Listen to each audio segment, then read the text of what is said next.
রুশ বিরোধী লড়াইয়ে ইউরোপীয় মিত্ররা আগামী বছরও ইউক্রেনকে আর্থিক সহায়তা সহ গুরুত্বপূর্ণ সমর্থন অব্যাহত রাখবে বলে জানিয়েছেন দেশটির president Volodymyr Zelensky.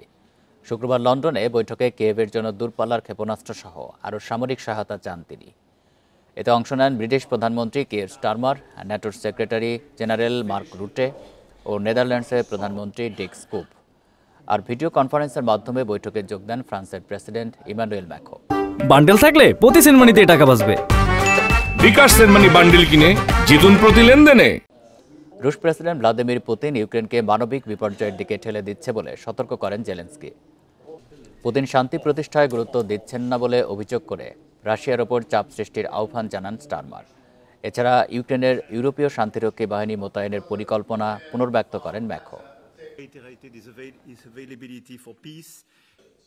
as we all have done.